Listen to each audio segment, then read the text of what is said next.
You already wanted to scream to be understood. But did you realize that silence said more than 1,000 words? Charles Dickens lived that, and that's where it all started to change. Today, you will know the real story of how silence has become Dickens' most powerful weapon, a silent decision that shaped characters, books, and even its own redemption. If this message already touches your heart, write, "I choose the silence that strengthens," and subscribe to the channel to continue receiving deep reflections. On a dark and heavy morning, in a forgotten corner of London, the fate of young Charles had been sealed without fuss or prior warning. The icy dew stifled with stubbornness to the wet parallelepipes of the streets, and the sky, covered by threatening clouds, seemed to conspire in a silent plea for freedom, perhaps mirroring the inarticulate clamor within the boy's heart. At the age of 12, Charles saw himself stuck under the gears of a society that insisted on turning him into another disposable piece of his vast machinery. Work in a dirty and fetid factory was both a job and a punishment, imposed by a destination that had always been more averse to the misadventures. In the depths of that workshop, where the radio of voices and machinery was as much a cacophony of constant activities and a disregard of his crushed hopes, a young Charles sought, in ways that only he could fully understand, be heard. And there, between the reverberating and the ranging of the equipment, his interpairs by justice resonated unanswered, sinking into a deeper dimension than the core of desperate Lemurius. It was a cruel and dark revelation for any child to know that the world was not only indifferent to his pain, but also deaf to his appeals. Like a misleading bird whose singing is the only proof of his existence, Charles learned that, in this indifferent universe, the silence of things was enough. However, even in that space where the noise masked the soul of people, Charles began to notice the power of the unsuccessful. He watched the stealthy, light eyes among his fellow mates. They were eyes that, though needy of words, expressed whole stories of anguish and perseverance. Thus he realized that in the interstices between the noises of the gears, there was a deeper and more desperate silence than the worst of the noisy calamities. This silence, which weaved his mesh through the lives of all who huddled there, became an invaluable lesson. In his future career, words would have the power to inspire and change, but silence, this invisible companion, would have the power to know the true essence of human history. It was in these pauses, in these breaths between suffocated screams and incessant machines, that the young Dickens found an authentic, unpleasant, powerful speech in his act of omission. And so, amid the clangor of urgency and the stillness of desolation, the genius was born that would later shape with human letters the face of literature, transcending the merely vocal, digging deep into the bed of unquieted words. Such was the day Charles Dickens understood that in a world dressed in multicolored and unchanging noise, silence had a unique color, the color of truth. In the oppressive darkness of his uncomfortable room, where the soot of urban bonfires mingled with the smell of old papers and fresh ink, a man was sitting with a deep look and restless spirit, hesitant between the words born in his distress. The pain that had lodged in his being was similar to a persistent shadow that followed him in the days and wrapped him in the evenings, a bitter and inalienable company. He whose heart was seething from the eagerness of expression was tragically trapped on the limus, between the need to share his burden and the contempt manifested by those who, in their infinite indifference, had not heard for the overflowing weeping. Their usual interlocutors, people of austere faces and cold looks like the hardness of the stone, responded only with a mixture of alienation and judgment. In attempts to justify their sufferings, their words bumped into the impenetrable wall of misunderstanding and were often received as futile complaints or histrionic deviations, accentuating the feeling of alienation that already imprisoned it. The smiles of disdain, sarcastic laughs, and the cruel silence with which they gave him were stunned, dagged in their essence, gradually destroying the fragile refuge he tried to build to shelter his pain. It was almost ironic to realize that words which had dedicated so much love and veneration could become their tractors, revealing their vulnerabilities to those who had neither interest nor mercy to welcome them. Thus the harsh lesson was established. Who gives themselves in verbs to a world unable to resonance exposes itself to the calamity of having his soul naked and explored by harsh hands and unattended minds. It was exactly in this sea of disappointments that he began to sketch a new understanding, lightened by the pale lighthouse of late understanding. There was an almost sublime power, paradoxically silent, to keep their truths to himself, to exchange his words yatically for moments of taciturn reflection. He found himself searching for a language that went beyond mere verbality, a more solid and intimate communication that was locked in the secret recesses of his mind and heart in turmoil. This kind of silence, born of understanding and prudence, had the magical potential of becoming a loyal companion and strengthening him in ways he had never imagined.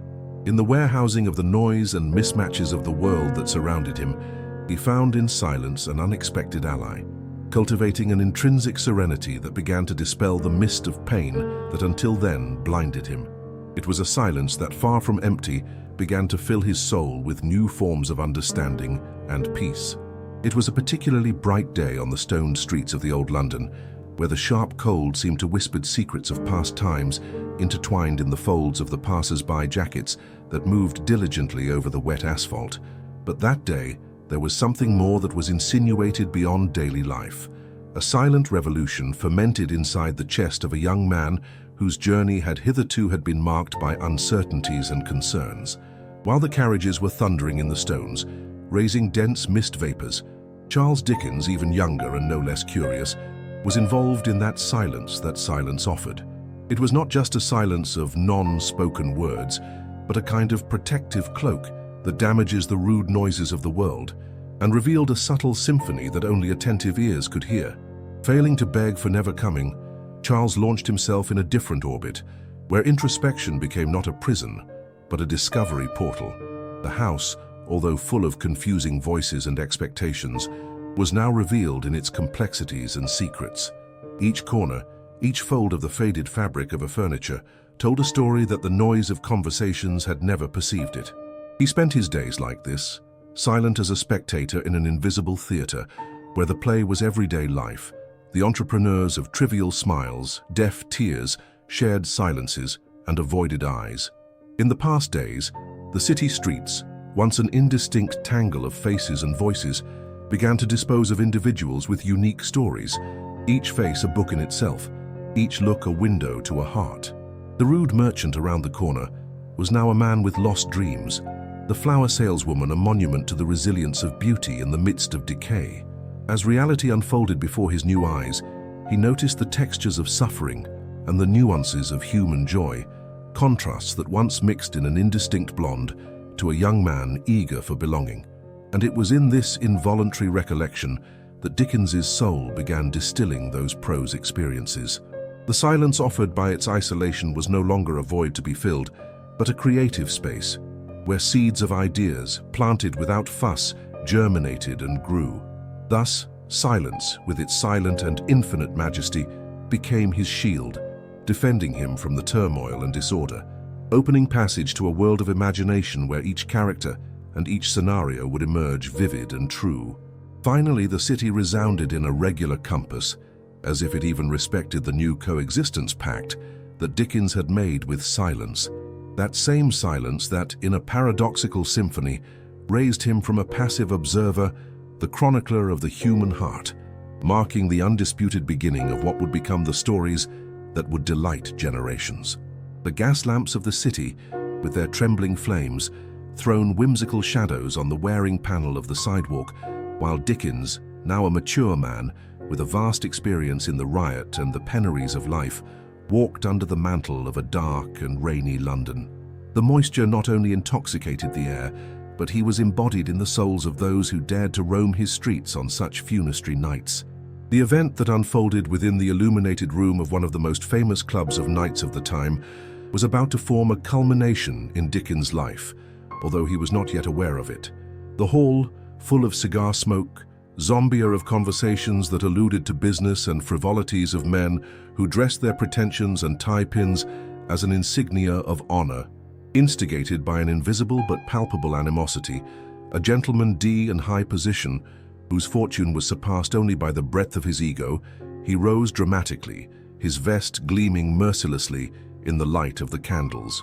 With the intention of asserting herself about the little writer, as he called him sincerely, he gave an acidic speech, full of malicious insinuations, which tore the silence of the hall and crystallized like ice in the hot atmosphere. All the eyes turned to Dickens, who remained sitting, his eyes fixed on the wine cup in front of him, a glass incarcerated scarlet jewel. He could well have risen, was consumed by the furious fire that burned inside his chest, and answered with such a sharp verb that he would make the offensive speaker wither with shame. However, what unfolded was not a duel of words, but a spectacle of superb containment. With an almost supernatural serenity that denied the whirlwind in its core, Dickens opted for silence. As a conductor who suspends the baton to extend expectation, his lack of response reverberated through the hall, impressing both admirers and detractors. This dense silence, like the Londrina fog, not only disarmed its opponents, but also challenged the conventions of the time, when retaliation was often expected and the gladiatorial rhetorical considered a virtue. In this silence, Dickens found an impregnable force, a clarity of mind that provided him with a glimpse of the greatest of all powers, the ability to hear the subtle and incessant dialogue of the inner world. He understood that often the eloquence of silence could make a richer and more complex tapestry than the most articulated of discourses. The peace that involved him, from this epiphany, provided him not only balance and respect, but also the inspirational seed for one of his most overwhelming literary creations. Within that resounding silence, Dickens had discovered a new language, a silent phrasing who would resonate through the pages of his works, touching the depths of souls who had longed for compassion and understanding in an often deafening world. On the morning that Charles Dickens deliberately chose the company of silence, on the perennial noise of his own fully fulfilled words, an unexpected cloak of tranquility covered his restless spirit. Charles was a man who had the innate gift of the phrase, capable of bearing the most distracted ears with the melody of his oratory. However, it was that particularly hazy day, under a sky that hung over London as an old velvet curtain, which he decided to experience the power of stillness. He walked through the crossed streets of London, where the Gothic architecture of buildings seemed to whisper stories of past ages. Without the incessant burden of their own stories, the murmurs and cries that emanated from the people around them became a complex and rich symphony. The words not spoken in the eyes of passers-by, the desolation expressed in the curve of a mouth heard only in the pallor of silence, all began to brush his mind with the colors and textures of the human soul. In this new perception festival, Charles met in a small park, where the wind played with the leaves as a child plays with his old toys. There, at the slope of the trees, he felt the weight of the loneliness of others. An old man sitting with a newspaper, the scribbling news with promises from a world that had passed through him. A young woman whose thoughts seemed distant, lost in the uncertain and perhaps dark future. Without a word being said, Dickens saw an unpaid chronicle unveiled before him. It was in that meaningful mutism that he realized how the essence of each individual intertwined with the tapestry of life. Thus, he began to weave his own stories on the court of silence. The characters born in his mind were more than simple puppets of fiction. They breathed, lived with the authentically human depth that he now understood so closely. He acknowledged that true power resided not only in the eloquence of the words given, but in the pauses between them, where empathy and understanding saw space to germinate. And in embracing this new consciousness, Dickens became a chronicler of the universality of the human condition. Silence, once considered a sound vacuum, proved full of meanings and emotions that, once captured, could alter the course of history. Every story he wrote from then on the indelible mark of this silent awakening, and it was through them that he touched the hearts of a society eager to be reflected in the pages of his works. In the heyday of that serene and lonely twilight, when the heaven, which vast altarpiece was brushed by shades washed with lilac and gold, Charles Dickens sat at his table, old and ESC era, whose varnish carried the scars of time and the impressions of many insown nights. Silence filled the room with an almost tangible presence, like an invisible fog that drowns out the hasty steps of the mind and invites steady thoughts to emerge from the shadows where they live. There, in sacred stillness, Dickens felt the vastness of his own soul, as a sound cathedral where his ideas found resonance beyond human limitations. In these moments of deep introspection, the pen, a mystical object in his hands, became a conduit through which the inarticulate truths began to flow, not as ruthless torrents that drag with fury, but as gentle streams, bordered by smooth moss benches, where words rest as natural as leaves fallen by the wind of the wind.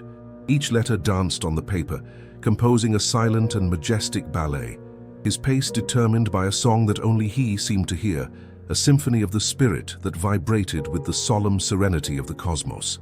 In these periods of silence, the author reflected on life and his myriad of serpentant plots. The silence, faithful companion and container of all confessions without voice, revealed to him the hidden facets of human feelings that in the ranking of everyday life remained suffocated.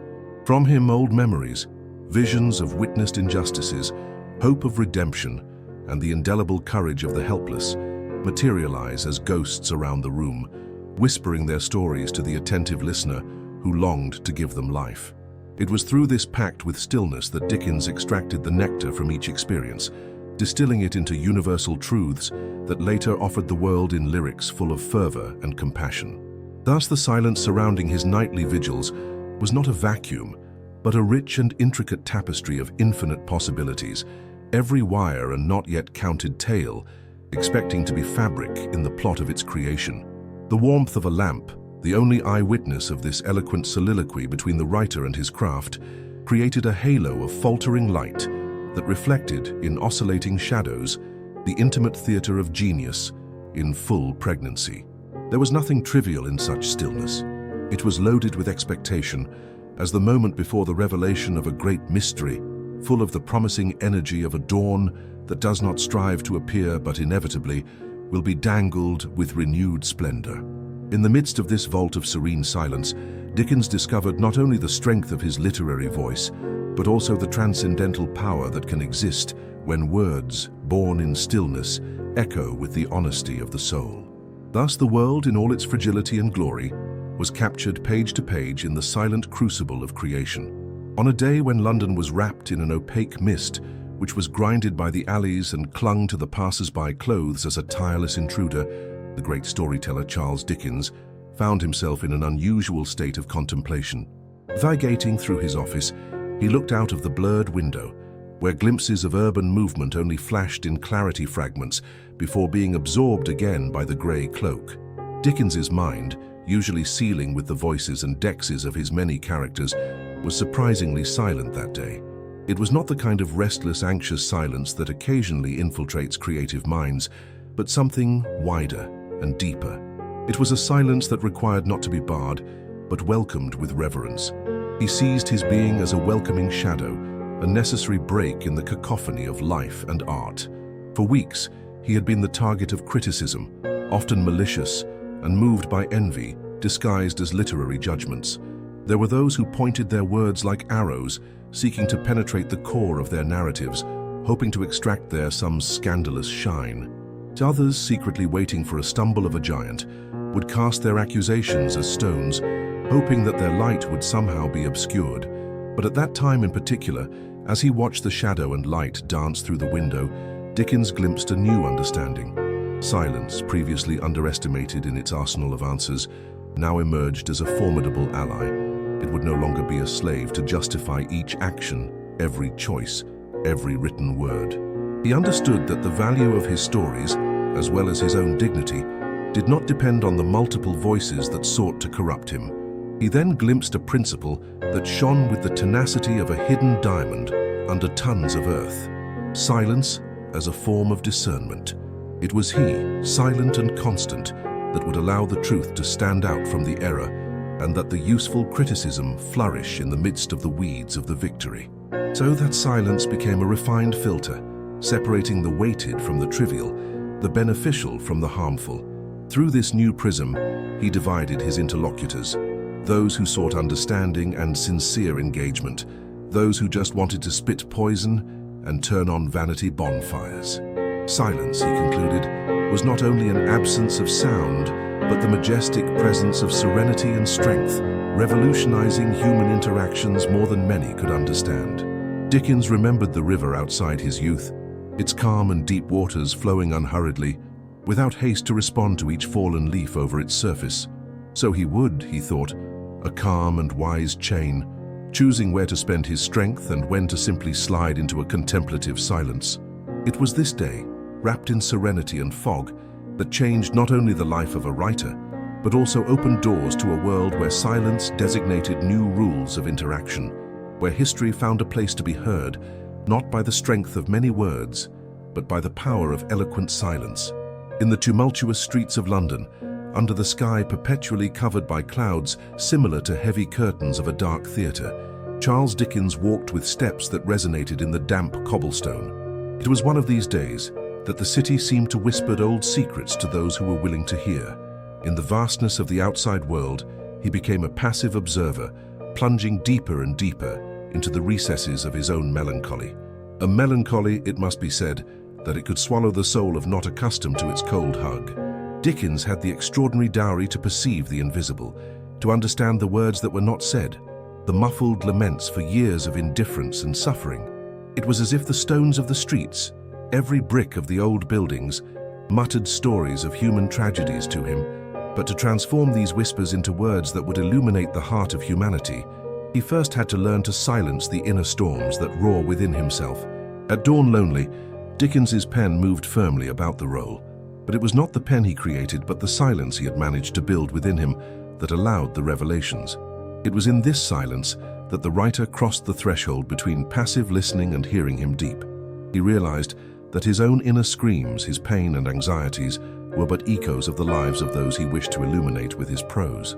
It was one of these nights, lost in time but forever present in his memory, that he realized something transcendental. When silencing himself, he gave room for other voices to manifest himself through him. They were not just voices, they were souls seeking redemption, sadness seeking empathy, injustices waiting for recognition. He understood that his mission was more than telling his own stories. It was being the driver for those whose lives were swallowed by the shadow of oblivion.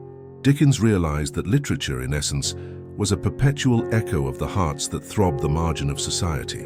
And so, he accepted his role with the determination of a prophet of modern times, willing to use his feather as a lamp, shedding light on the dark corners of Victorian life. The words captured by him came from a dance between his sound and his absence, creating invisible symphonies that united soul and paper. The silence, he discovered, was really the greatest powers. An empty space to be filled with the truth of the world, as real as the rumors of the streets of London, as vital as the human heart he wanted to play through his stories. In his transformation, he not only listened to the invisible world, he learned to be the voice that would never shut up, echoing forever in the golden atria of literature. In those days of great spiritual whirlwind and social concern, the mind of Dickens, which artist who sculpts the still soft clay, was slowly and laboriously discovered for that peculiar and ponderous concept that had to mark forever his destinations and his reasons. It was not a lesson related to those once learned under the warm scrutiny of the masters of yore, nor was it a doctrine acquired in the company of noble friends who sometimes offered him some entertainment. This was a silent and yet powerful truth, a truth that was revealed in the shadows and pauses among the syllables spoken by verbic society. On his tours in London, Dickens often stared at the tired faces of passers-by whose mouths spoke a miscellany of weightless words, surely longing for an answer that would never come. A conviction grew in him, a palpable certainty that in silence he inhabited a fearsome force, a force that little understood until he decided to prove his bitter chalice. That morning when the sky was dressed in a grey palette and the sounds of the city blended as the leaf led leaves, Dickens found a lonely corner in which he allowed himself to ponder the surrounding riot. He felt in herself the back of a battle, the natural inclination to blow into words, to form phrases like rows of ready-made soldiers to advance. However, he repressed the storm in his soul, silenced the well-known fate of each verb. It was then, in this act of unusual bravery, that he clearly realized the incalculable value of silence. This, which many had relegated to a mere echo of fear or ignorance, revealed a refuge of introspection and mastery, a place where thoughts could align, acquire mass and body before returning to the veil of the spoken world, now with an unlimited purpose but redeemed. Thus, while the surrounding city remained immersed in a constant murmur of voices, Dickens obscured the multiplicity of vain lines that had once imprisoned him. With silence as his invisible confidant, he was able to detect the murmurs of his own heart, so often suffocated by the shouts of the outside world. Silence, then, was the powerful hidden chain that could lead him to understanding and wisdom on the vast waters of human time and history. It was a force that sublimated the words not spoken in an act of resistance and unparalleled power, and being the discovery that would change not only his inner narrative, but also the very fabric of his character, Charles Dickens, man and the author, became more than witness to his day, became his masterful interpreter. Finally, in the quiet essence of this understanding, Dickens felt that silence, meaningful, not only provided a break to the outside road, but also offered the solid foundation on which he would build the symphony of his life. Thus, collected in his decision, he ascended by the force of silence to a plan where he could finally speak with authority and soul when necessary. In the damp streets and wrapped in the enavoyed Victorian London, where the sound of carriages echoes through the alleys as an uninterrupted symphony of haste and destiny, there was a silent and monumental transformation. There, in Mr. Dickens's mind workshop, a moment of stillness planted the seeds of a legacy that would reverberate through the ages. Amid the incessant buzz of the city, Dickens remained motionless, as if sculpted in marble, while the whispers of inspirations danced around him. In this state of contemplation, their normally expressive features became enigmatic, the windows of their soul veiled by a mystery that no one could discern. Her eyes, once agile like a lion on the lurking, merged with the invisible mob of thoughts that rested on the calm lake of her spirit. Oxford Street, with his dazzling lamps and voices that discussed worldly fashions and carefree, could not realize the whirlwind of ideas born of this silence. It was a time when the exterior went out, the voices were silent and the lights became a mere figures. All agitation ceased, and in his soul flourished a world, a vast universe of possibility. In this suspension between time and space, his mind pulled dark memories, forgotten recesses of injustices and joys, passions and misery, so he raises rich and touching prose castles.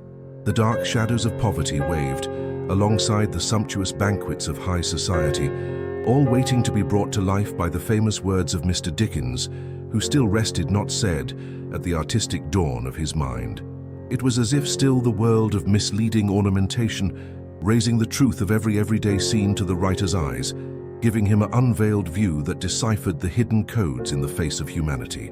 In that resounding silence, Dickens discovered the power to hear with his eyes and speak with his heart. When he finally emerged from this silent trance, he noted that the day had his particular dawn. And that day, who spent silent, Dickens found a new life. He had become the chronicler who would give voice to the silences that resonate in the depths of the human tissue, precursor of a subcutaneous foundation that would support the literature with the strength of unraveled reality. Thus, in this whispering silence, placid and vast as a plain bathed in the morning dew, Dickens not only heard a new song, he created a symphony, a sculpted score not of words, but from the core of the silences, of those who shaped, inexplicably powerful, the history of the word and human imagination. Thus, with the power of silence as his faithful ally, a new chapter of Victorian literature began to be written, where the sound of words was preceded by the ineffable weight of what is not said, transforming all the generations that would drink the wisdom. At night, wrapped in the quiet cloak of a constelled sky, he hung as a vast and deep tapestry over the city. In the narrow and winding streets of London, the long shadows of Victorian buildings extended, drawing curious forms on the irregular pavement, as if the city itself were whispering secrets to the attentive traveler who dare to penetrate his enigmatic passages. It was in such a scenario that Charles Dickens was in a reflection, albeit unintentionally, on the paradoxes of silence. For many, silence could seem an oppressive void, a hole that would suck all the joy and fervor of life. However, for Dickens, a master of words, who delighted in a voice to the complexities of human nature, silence presented itself as an entity that did not dispense with the bliss of its presence. He was there like a wise elder, in the midst of a room full of chatty young people, patiently waiting for someone to realize his weighted stillness. In the calm of his rooms, Charles ravaged over the nature of silence. It was no longer just the lack of sound that impressed him, but the power that was born of it. It was as if he, by entering that silent ocean, were clearing clearly, stripped of the superfluous and the noisy, approaching the truths that the world, in his noisy stubbornness, struggled so much for drowning.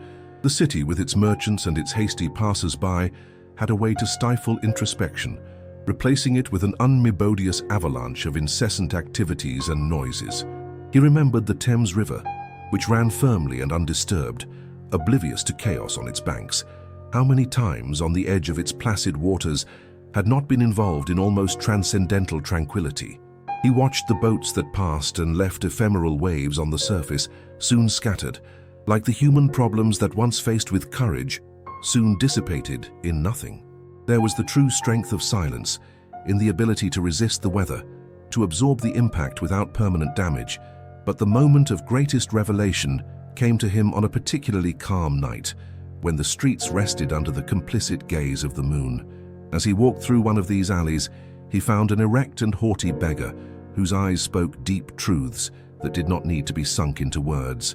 In that unlawful meeting, the lesson of silent eloquence was sealed in his soul.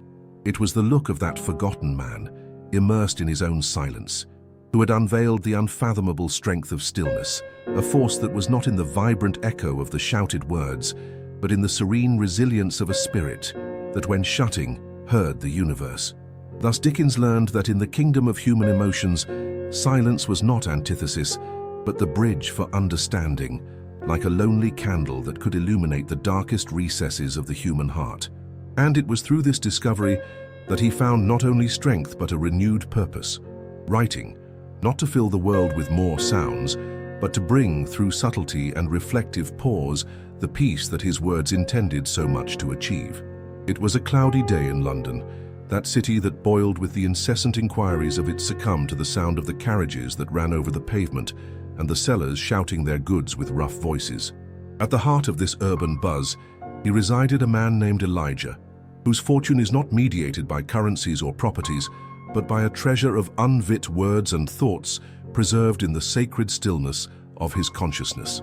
Elijah, a gentleman of a certain age, possessing a countenance that brought with him the marks of time and fado of life, walked through the alleys in search of a moment of peace, something almost impossible to find in the chaos that governed every corner.